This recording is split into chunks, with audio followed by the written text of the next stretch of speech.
গুড় চাকা গুড়। আমরা যখন রাস্তায় থাকি, হঠাৎ যখন আমাদের গাড়ি ব্যাটারি বসে জায়গা, তখন কিন্তু আমরা অনেক টেনশনে থাকি যে আমাদের গাড়ি কিভাবে স্টার্ট দিব, কোন জায়গায় ব্যাটারি চার্জ দিব।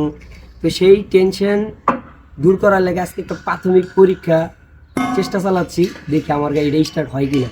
আর ওই ভিডিওটা আপনারা কন্টিনিউ দেখতে থাকেন কিভাবে স্টার্ট দেওয়ার ব্যবস্থা করতেছে আমার গাড়িটা।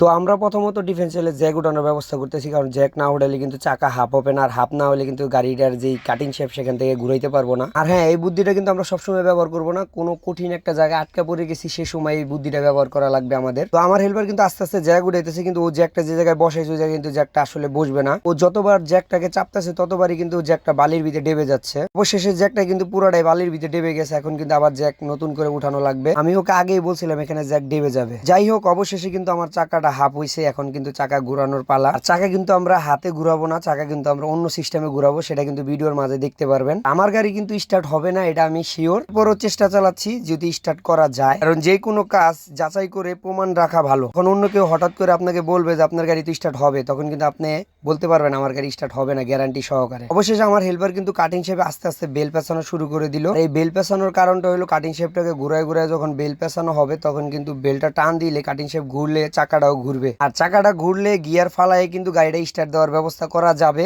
কিন্তু আমার প্রাথমিক যে চেষ্টাটা সেটা কিন্তু আমি করতেছি, বাকিটা আল্লাহ তাআলার হাতে। যদি হয়ে যায় তাহলে তো আলহামদুলিল্লাহ ভালো। রাস্তাঘাটে যে কোনো জায়গায় আমার এই বুদ্ধিটা ব্যবহার করব। আসলে সত্যি কথা বলতে আমি বুদ্ধি ব্যবহার করব ঠিক আছে, কিন্তু আমার গাড়ি স্টার্ট হবে কিনা সেটা আমি কিন্তু এখনো শিওর না, কারণ আমার ইঞ্জিনটা প্রায় জায়গায় ইলেকট্রিক সেন্সর, আর ইলেকট্রিক সেন্সরের গাড়িগুলো কিন্তু এভাবে স্টার্ট দেওয়া সম্ভব হয় না। কিন্তু অনেকেই নেয় ঠেলে, অনেকেই বলে যে গাড়ি স্টার্ট দেওয়া যায় এইভাবে। আর আমার গাড়িটা কিন্তু আমি কখনো ঠেলা দিয়ে স্টার্ট করতে পারি না আজ পর্যন্ত। কিন্তু কি আর করা, অনেক সময় আমাদের প্রিয় ড্রাইভার ভাইয়ের আছে, ওনাদের মুখের কথাই অনেক সময় গাড়ি স্টার্ট হয়ে যায়। তাই আজকে নিজে প্রমাণ সহকারে চেষ্টা করতেছি যে আসলে স্টার্ট হয় কিনা। তো আমার হেল্পার কিন্তু প্রস্তুতি নিতেছে চাকাটা ঘুরানোর জন্য। আমি যখনই বলবো যে ঘুরা, তখনই কিন্তু ঘুরাইবে। এই যে এখনই বলছি যে ঘুরা, গাড়ির চাকাটা ঘুরা। তো জোরে টান দিতেছে, জোরে টান দিলেই চাকা ঘুরবে। এই যে জোরে টান দিতেছে, কিন্তু শক্তিতে কুলাইতে পারতেছে না।